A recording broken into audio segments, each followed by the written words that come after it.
आज के सत्संग का जो विषय है, हम लोगों ने पिछले हफ्ते से एक नई सीरीज शुरू की है, सफलता के रहस्य।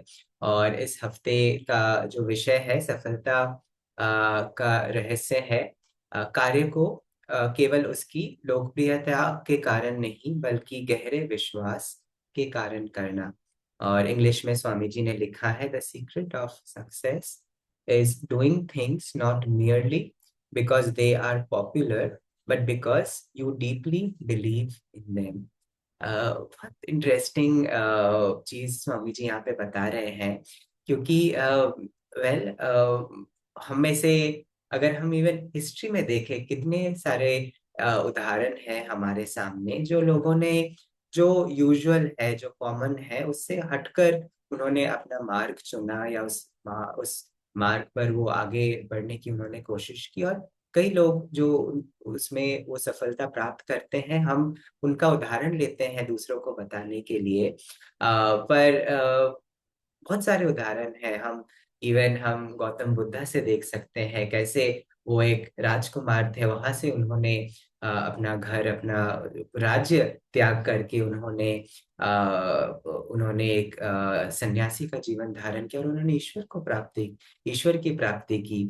और शायद उस समय से या उसके आसपास कई सौ वर्षों के आसपास शायद उन्हीं का उदाहरण होगा जो अभी तक चला आ रहा है, जो हम लोगों के साथ शेयर करते हैं। सेम इवन स्वामी विवेकानंद के बारे में अगर हम देखेंगे, उस समय योगानंद जी जिस समय अमेरिका गए थे, उस समय अमेरिका थोड़ा और रिसेप्टिव था, या हम बोल सकते हैं समय के हिसाब से देखें तो वो प्रॉपर द्वापर युग में हम लोग पहुंच गए थे, और वो सही समय था। पर जिस समय इवन स्वामी विवेकानंद जी गए थे, वो शुरुआती समय था। उस समय बहुत कम लोग इवन अमेरिका जाते, एटलीस्ट जिनके पास बहुत सारा धन होता या कनेक्शंस होते, उन लोग जाते। बट उन्होंने क्या चूज किया कि नहीं, मुझे अपने इस धर्म को, हमारे सनातन धर्म को वहां पे प्रचलित करना है। और उस कारण से उन्होंने ये जर्नी उठाई, जो आम नहीं था उस समय के तुलना में भी अगर हम देखेंगे। और कई ऐसे उदाहरण हैं हम देख सकते हैं। जो मैं कहना चाह रहा था कि हम ऑफ कोर्स इनका उदाहरण लेते हैं या इनसे इंस्पिरेशन लेते हैं, पर जब हमारे सामने ये प्रश्न आता है, या हमारे सामने एक मोड़ आता है जहाँ पे हमें चुनने के लिए पूछा जाता है, कहा जाता है, और कोई बाहरी व्यक्ति नहीं पूछता है, जीवन हमसे, हमारे आंतरिक रूप से पूछता है कि अब मेरा अगला कदम क्या होने वाला है, या मुझे किस दिशा में मुझे जाना है। और जो आसान तरीका होता है वो होता है कि हाँ, ये कई लोग कर चुके हैं, कई लोगों को इसमें सफलता शायद मिली है, बहुत ज्यादा नहीं, बट वो अपना जीवन एटलीस्ट जी रहे हैं। उन लोगों को जो भी शायद पैसा मिल रहा है, या घर है, या जो भी हम भौतिक स्तर पर हम चीजें देखते हैं, जो हमें लगता है कि ये चीजें होने से हम खुश रहेंगे। और तो एक तरफ वो चॉइस होता है, और एक तरफ हमारे पास ये चॉइस आता है कि हम आंतरिक रूप से क्या चाह रहे हैं, या हम किस दिशा में आगे बढ़ने की कोशिश कर रहे हैं। शायद हमसे पूरा जो विश्व है वो उसकी, या हमारा जो परिवार है उनकी अपेक्षा है कि हम इस तरीके से हम अपना जीवन जिए या वो बर्ताव रखें। पर हमें हमें आंतरिक रूप से भी ये पूछना है कि हम हमारा जीवन क्या है। कि अगर हम देखें कि ईश्वर, जैसे योगानंद जी कहते हैं ना, कि ये जो संसार है ये ईश्वर का सपना है, कि God is dreaming through each one of us, कि ईश्वर हमारे द्वारा, हर एक के द्वारा एक पर्टिकुलर एक सपना वो देख रही है, या वो उस एक्सपीरियंस से गुजर रही है। तो हमें पूछना है कि हमारा क्या है, ईश्वर हमारे द्वारा क्या करना चाहते हैं। और ऑफ कोर्स पहले तो पूछना, उसमें भी हम जाएंगे कैसे हम कर सकते हैं इसमें। पर इवन अगर हमें कुछ महसूस हो रहा है, वो स्टेप इजी नहीं होता है, और उसमें ऊर्जा लगती है, उसमें इच्छा शक्ति लगती है, उसमें साहस लगता है, क्योंकि शायद हमेशा वो आम चॉइस नहीं होता जो हमारे लिए जो बाकी लोग सोचें। और पर कितने ही समय अगर हम देखेंगे, लोग अपने जीवन के अंत में जाके वो बोलते हैं कि काश मैंने ये डिसीजन ऐसे नहीं लिया होता, काश मैंने अपने हृदय के बारे में मैंने सुना होता, और तो मैं शायद आज खुश होता, मैं आज शायद और आनंद में होता। और ये हमें कॉन्शियसली करना है आज। हम ऑफ कोर्स, आप जो लोग जुड़े हैं, जो लोग इसको सुनेंगे, कि हम लोग एक हायर, और ये क्या है, ये एक तरीके से एक सत्य है, हम एक हायर ट्रूथ की तरफ जाने की कोशिश कर रहे हैं। हम सत्य को, जो हम आंतरिक रूप से, जो हमारी आत्मा हमें बताने की कोशिश कर रही है, उसको हम समझने की कोशिश कर रहे हैं, और उस दिशा में जाने की कोशिश कर रहे हैं। और उसमें कोई कोई चीज बाहरी रूप से सही गलत नहीं है, ये हमें समझना है। स्वामी जी, स्वामी जी हमें उनके किताब में एक नया पद, द न्यू पाथ में उन्होंने शेयर किया है। इवन जो द आंसर मूवी है, वहां पे भी एक छोटा सा क्लिप है उसके ऊपर, जब स्वामी जी बहुत उतावले होते हैं, वो अपना मार्ग ढूंढने की कोशिश कर रहे होते हैं, और वो कहते हैं कि मैं कोशिश कर रहा था कि मैं विज्ञान के तरफ, पॉलिटिक्स के तरफ, पोएट्री के तरफ, प्ले राइट के तरफ, और कोई भी चीज मेरे लिए वर्कआउट नहीं कर रही थी, मैं जो ढूंढ रहा था वो मुझे उसमें नहीं मिल रहा था। और तो वहां पे एक समय था जब वो अपने, उनका एक मित्र जो कॉलेज से थे, स्कूल या कॉलेज से, तो वो अचानक उस बुक स्टोर में उनके साथ वो मिलते हैं, और वो कहते हैं कि अरे, तुम यहाँ पर हो, तुम्हें पता है कि मुझे ये जॉब मिली है और इतनी सैलरी है, और यहाँ पे मैं एक मकान खरीद रहा हूँ, मेरी जो गर्लफ्रेंड है उसके साथ मेरी शादी होने वाली है, सब कुछ इतना अच्छा हो रहा है। और वो बोल के वो चला गया। और स्वामी जी सोचने लगे कि हाँ, कि ये ऐसे बोल रहा है, पर ये मेरा जीवन तो नहीं है, कि अगर मैं ये सब मैं प्राप्त कर लूंगा तो भी मुझे वो खुशी नहीं मिलेगी, कि मैं ढूंढ रहा हूँ। और उसके बाद बेसिकली स्वामी जी को ऑटोबायोग्राफी, वो किताब मिलती है, और स्वामी जी उसके बाद, ऑफ कोर्स, उनकी वो जर्नी उसके बाद शुरू होती है। एंड अगर हम इसको देखें कि दोनों व्यक्ति, इवन स्वामी जी अपने, वो उनकी चेतना जहाँ पे थी, और जिस स्तर पर वो थे, उनका जीवन का कार्य अलग था। और ये जो उनके मित्र थे, ये उनके लिए गलत नहीं था, अगर वो कोई भी चीज जो, इवन स्वामी जी क्या बोल रहे हैं, कि जिसे हम अपने गहरे विश्वास के साथ हम मानते हैं, कि जिसमें हमें लगता है कि हाँ, ये मुझे उस सफलता की तरफ मुझे ले जाएगी, या ये मुझे उस खुशी की तरफ मुझे आगे ले जाएगी, तो हमें उस दिशा में जाना है। अ, और वो शायद हमारे लिए वो हमारा नेक्स्ट स्टेप है, कि शायद ये जो मित्र थे उनके लिए यही नेक्स्ट स्टेप था, कि ये सारे चीजें वो एक्सप्लोर करके देखे कि क्या उसमें सही में उसमें वो खुशी मिल रही है कि नहीं, जो हम ढूंढ रहे हैं। क्योंकि वेल, जब हम आध्यात्मिक मार्ग पर आते हैं, तो काफी अधिकतर समय ये होता है कि हम काफी सारी चीजें हम प्रयास कर चुके होते हैं। जैसे स्वामी जी ने कहा कि मैंने प्रयास कर ली थी, बट मुझे वो जो सत्य की मुझे तलाश थी, जो मैं खुशी, जो आनंद में ढूंढ रहा था, वो मुझे कहीं नहीं मिल रही थी। और उसके बाद मैं आध्यात्मिक मार्ग पर आया, जहां मुझे वो सत्य मिलने लगे, जहां मुझे वो खुशी, वो आनंद मुझे मिलने लगा। बट हर एक व्यक्ति का अपना अपना एक सोल कॉलिंग होता है, जो जिसे हमें सुनना है, वो हमारा कार्य है। और ना कि उसे रोकते हुए कि नहीं नहीं, तुम चुप रहो, मुझे जो रेगुलर कन्वेंशन है, मुझे उस दिशा में जाना है। वेल, अगर हम सिर्फ रेगुलर कन्वेंशन में जाने की कोशिश करेंगे, या सिर्फ सोचेंगे कि अगर बाकी की दुनिया मुझसे क्या अपेक्षा रख रही है, मैं सिर्फ वही करूंगा, वेल, बाकी की दुनिया को फर्क नहीं पड़ता है, बट हम खुश नहीं रहेंगे उस समय, ये हमें रियलाइज करना है।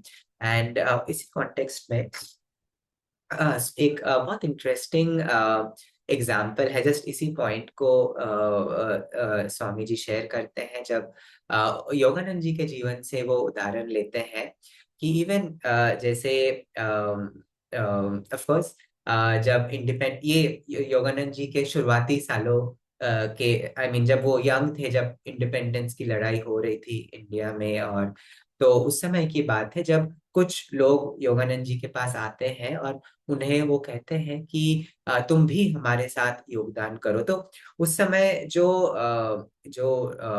आंदोलन चल रहा था वो अधिकतर वायलेंस से रिलेटेड था, कि अलग अलग जगह आंदोलन हो रहे थे, यहाँ पे क्रांतिकारी लोगों को ब्रिटिशर्स को मारने की कोशिश कर रहे थे, हटाने की। वो उनका मार्ग था, हम उसमें नहीं जाएंगे क्या सही क्या गलत था, बट वो टेंडेंसी ज्यादा थी। वेर एज जो गांधी जी ने जो चूज किया कि अहिंसा का मार्ग, कि हम शांति के मार्ग से, अहिंसा के मार्ग से हम इंडिपेंडेंस हम लेंगे, वो उतना पॉपुलर नहीं था। बट योगानंद जी ने क्या कहा उनसे कि नहीं, मैं तुम्हारे साथ नहीं जुड़ूंगा, ये मेरा धर्म नहीं है। और फिर उन्होंने कहा कि फिर बाद में उन्होंने ये भी जोड़ा कि इंडिया को इंडिपेंडेंस पीसफुल मीन्स से मिलेगा, शांति के माध्यम से, अहिंसा के माध्यम से मिलेगा, जो कि वो प्रेडिक्ट कर चुके थे और जो कि बाद में हुआ कि अहिंसा के द्वारा भारत को स्वतंत्रता प्राप्त हुई। पर ये जो उदाहरण था कि जब ये लोग आए थे तो योगानंद जी ने कहा कि नहीं, ये मेरा कार्य नहीं है, बट तुम लोग जाओ, तुम लोग इसे कर सकते हो, और ये तुम्हारा धर्म है। और उसके बाद क्या होता है, अ, जो इन लोग जाते हैं, इन लोग जो जिस क्रांति की तैयारी कर रहे थे, तो कहीं से जो ब्रिटिश थे उन लोगों को पता चल जाता है, और जो इनके जो वेपन्स आने वाले थे उन लोगों को वो सीज कर लेते हैं, इनको गिरफ्तारी में लेके इनको मार देते हैं, फांसी दे देते हैं। और वेल, एक तरीके से योगानंद जी को पता था क्या होने वाला है, और उन्होंने ये एक्सप्लेन किया कि मैंने उनको रोका नहीं, क्योंकि ये उनके लिए सही डायरेक्शन था, कि उनके सोल के लिए ये लेसन जरूरी था कि वो इस एक्सपीरियंस से गुजरे। वेरी इंटरेस्टिंग, जब हम सोचेंगे कि जिस तरीके से ईश्वर या जो लोग एक होते हैं इस सृष्टि के साथ, वो देखते हैं कि वो जीवन मृत्यु को नहीं देखते हैं, वो देखते हैं कि हर एक पहलू पर जो जो ये हमारी आत्मा है वो क्या सीखने की कोशिश कर रही है, इस जीवन में हमारा क्या लेसन है, और वो हमें उस दिशा में आगे भेजने की वो कोशिश करते हैं। और इसलिए जरूरी है हमारे लिए भी कि उस ग्रेस के साथ या उस कृपा के साथ कोऑपरेट करना, उसके साथ ओपन होना, कि हमें हमारा क्या अगला कदम है, हमारे लिए क्या सही दिशा है जहाँ पे हमें आगे बढ़ना है। और यहाँ पे आता है कि कोशिश करना कि सत्य के साथ ट्यून करना, कि हमारे लिए सत्य क्या है, हमारे लिए हमारा, और ट्रूथफुल हो, नहीं ना, ना केवल पूछना, बट खुद के साथ भी ट्रूथफुल होना, कि हमारा असली नेचर क्या है, हम किस दिशा में जाने की कोशिश कर रहे हैं। और ये हमें कैसे पता चलेगा? ये हमें पता चलेगा ध्यान के द्वारा। जब हम सिर्फ सोचेंगे सोचेंगे तो हमें नहीं पता चलेगा, हमें आंतरिक जाना पड़ेगा, हमें हमारी चेतना को परम चेतना की तरफ ले जाने की कोशिश करनी पड़ेगी। जो इंट्यूशन कहते हैं, स्वामी जी कहते हैं, ये एक तरीके से एक आर्ट जैसा है, एक कला जैसा है, जो हमें धीरे धीरे डेवलप करना पड़ता है, जिससे हमें पता चलता है कि जो हम बोल रहे हैं ना, कि जो चीज हम सच में विश्वास कर रहे हैं क्या वो चीज है, या उसे कैसे उस दिशा में जा सकते हैं, या इनफैक्ट क्या वो सही है या वो हमारा भ्रम है, कैसे हमें फर्क पता चलेगा। और वो हमें तब पता चलेगा जब हम ध्यान में गहरा जाएंगे, जब हम आंतरिक रूप से उस इंट्यूशन को फील करने की कोशिश करेंगे हमारे लिए। और स्वामी जी वेरी इंटरेस्टिंगली ये कहते हैं कि जैसे वो बोलते हैं कि हम किसी भी, अगर हम आर्ट सीखना चाहते हैं तो हम आर्ट के किसी कॉलेज में, या हम इंजीनियरिंग सीखना चाहते हैं तो हम इंजीनियरिंग के कॉलेज में हम दाखिला हो सकते हैं, कोर्स कर सकते हैं, कितने ही 100,000 लोग उस कोर्स के थ्रू जाते हैं। पर फिर भी जो लोग वहां से निकलते हैं, हर कोई एक जैसा नहीं होता है। उसमें से शायद बहुत कुछ लोग बहुत बहुत बड़े आर्टिस्ट बनते हैं, बहुत बड़े इंजीनियर्स बनते हैं, डॉक्टर्स बनते हैं, कुछ लोग, और कई लोग होते हैं जो उतने महान नहीं होते हैं। तो फर्क कहाँ पे है? वो कोर्स करिकुलम तो एक ही है सभी के लिए। फर्क होता है कि कौन उस चीज को आंतरिक रूप से कितनी गहराई के साथ ले पा रहा है, और कौन, और ये बेसिकली एक जो हम जिस कला के साथ हम इसको देख पा रहे हैं, कर पा रहे हैं, वो इसमें आ जाती है। और ये जो इंट्यूशन है, ये जो गाइडेंस है, हमें इसे डिफरेंशिएट करने की भी समझ होनी चाहिए। काफ़ी समय हमें लगता है कि हाँ, अच्छा मुझे ये विचार ये गुरुजी से मुझे मिल गया है और मैं इसी में आगे जाऊँगा, और हम नाचने लगते हैं, कूदने लगते हैं। स्वामी जी बोलते हैं कि मैं केयरफुल रहूँगा कि जो इंट्यूशन सच में जो गहरा जो इंट्यूशन होता है, या जो हमारी जो आंतरिक जो आवाज़ है, जैसे भी हम पुट करें, उसमें एक शांतता होती है, उसमें एक स्थिरता होती है, कि उसमें हम बहुत विचलित नहीं होते हैं, बट एक शांत विचार आता है। काफ़ी समय बहुत धीमे तरीके से हमारे सामने आता है, जो आसान होता है उसको हटा देना, बट हमें केयरफुल रहना है कि क्या शांतता के साथ हमें कोई विचार आ रहा है। और उसके साथ क्या होता है, उसमें एक स्पष्टता भी होती है, क्लैरिटी होती है। जो विचार या जो गाइडेंस आपको मिल रहा है, वो केवल ये नहीं है कि हाँ, बस एक आइडिया मिल गया, बट इससे मैं और कन्फ्यूज़ हो रहा हूँ। वो हमें क्लैरिटी की तरफ आगे ले जाती है। ये भी एक बहुत महत्वपूर्ण चीज़ है। और अ, हमेशा नहीं होता हमेशा नहीं होता कि जो क्लैरिटी है वो हमें इमीडिएट मिल जाए। हमेशा ये भी नहीं होता है कि एक गाइडेंस हमें शुरुआत से मिले और हम उस दिशा में आगे बढ़ने की कोशिश करें। काफ़ी समय हम इवन प्रार्थना करते हैं गाइडेंस के लिए, और शायद हमें कुछ भी नहीं मिलता है। तो उसमें भी स्वामी जी बोलते हैं कि हमें एटलीस्ट ऊर्जा देके शुरुआत करनी है, कि अगर हमें कोई भी गाइडेंस नहीं मिल रहा है, इंट्यूशन नहीं मिल रहा है, फिर भी बहुत ज़्यादा हमें पहाड़ी से कूदने की ज़रूरत नहीं है, पर एक कदम तो हम आगे बढ़ा सकते हैं। एक कदम के बाद दूसरा कदम जब हम आगे बढ़ाएँगे, तो हम देखेंगे कि क्योंकि ये सारी ऊर्जा से रिलेटेड है, और जब हम ऊर्जा देने की कोशिश करेंगे या ऊर्जा देंगे, तो उसमें एक चुंबकत्व होगा, जो उस गाइडेंस को हमारे पास वो खींच के ले आएगी, वो हमारे पास उसे आकर्षित करेगी। और तो ऐसा होता है कि ये चीज़ें धीरे-धीरे डेवलप होती हैं, और काफ़ी समय होता है हम एक डायरेक्शन में कदम आगे बढ़ा के हम आगे जाते हैं, लेते हैं।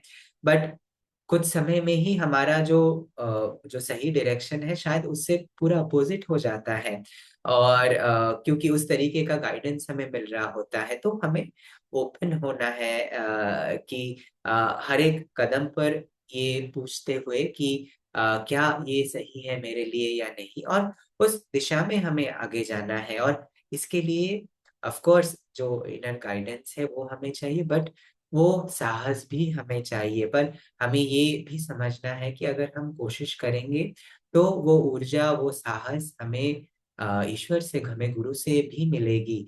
और सबसे जो बड़ी चीज़ है, वो हमें और अधिक स्थिरता की तरफ ले जाएगी, वो हमें और अधिक शांतता की तरफ ले जाएगी।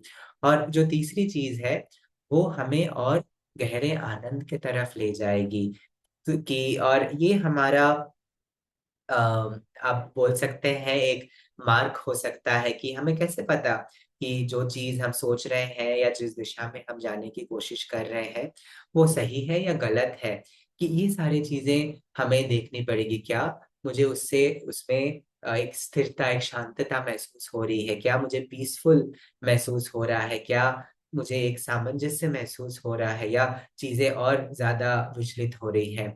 और हमें इमीडिएट काफ़ी समय हो सकता है, थोड़े समय के लिए चीज़ें विचलित हों, इधर-उधर जाएँ, बट चीज़ें अगर सही डायरेक्शन है, तो आप देखेंगे कि वो चीज़ें सेटल हो रही है, चीज़ें और ज़्यादा खराब नहीं हो रही है। और ये हमारा और मैं सिर्फ़ बाहरी रूप से नहीं बोल रहा हूँ, क्योंकि परिस्थितियाँ, परिवर्तन, काफ़ी समय बाहरी रूप से परिवर्तन होने में समय लगता है, बट मैं हमारे आंतरिक रिस्पॉन्स की बात कर रहा हूँ, कि हम आंतरिक रूप से उस शांति को महसूस कर रहे हैं? क्या हम आंतरिक रूप से उस स्पष्टता को महसूस कर रहे हैं? क्या हम आंतरिक रूप से उस आनंद को महसूस कर रहे हैं? क्या वो आनंद हमारे अंदर धीरे-धीरे और ज़्यादा बढ़ रहा है?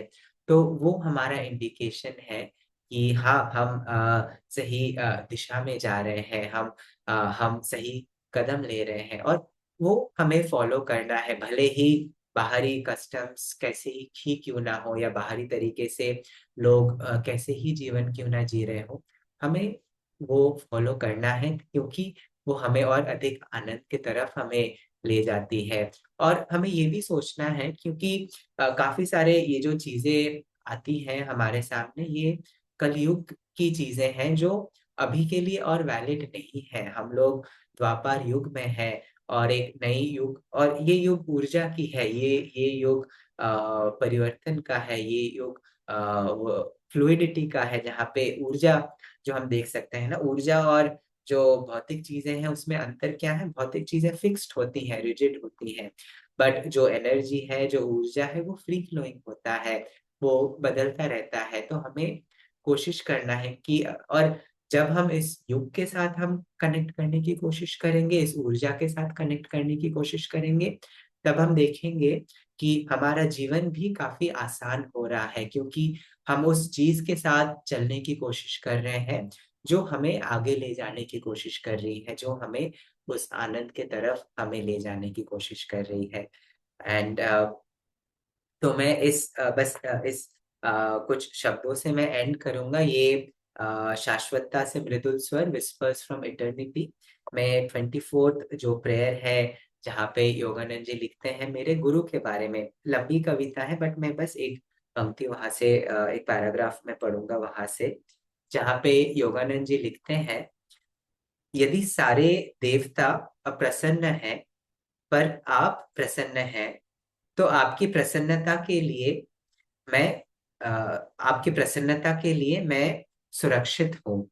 और यदि सारे देवता अपने आशीर्वादों की दीवार की ओट से मेरी रक्षा करते हैं, फिर भी मुझे आपका आशीर्वाद नहीं मिलता, तो मैं एक अनाथ हूँ, जिसे आपकी अप्रसन्नता के खंडहरे से आध्यात्मिक रूप से विलाप करने के लिए छोड़ दिया गया है। हे गुरु, अंधकार के अटल गड्ढे से बाहर निकालकर आप मुझे शांति के स्वर्ग में लाए। और ये योगानंद जी अपने गुरु की प्रार्थना, और हमारे लिए भी लिख रहे हैं, क्योंकि हम गुरु को या ईश्वर को जिस भी रूप में आप देखते हैं, कि हम उनसे प्रार्थना कर रहे हैं, और ये कितना वैलिड है कि अगर मैं जो कार्य कर रहा हूँ, मेरे गुरु अगर खुश है, भले ही सारे देवता भी मेरे से प्रसन्न ना हो, तो मुझे फर्क नहीं पड़ता है, क्योंकि मेरे गुरु खुश है, क्योंकि गुरु वो माध्यम है जो हमें ईश्वर तक ले जा सकते हैं। और अगर गुरु खुश नहीं है, भले ही पूरा विश्व, पूरे बाकी देव देवता भी खुश है, उससे भी मुझे वो प्रसन्नता नहीं मिल सकती है। तो ये हमारे लिए जरूरी है, स्पेशली क्योंकि हम इस आध्यात्मिक मार्ग पर हैं, और हम कोशिश कर रहे हैं गुरु के साथ, ईश्वर के साथ ट्यून इन करने की।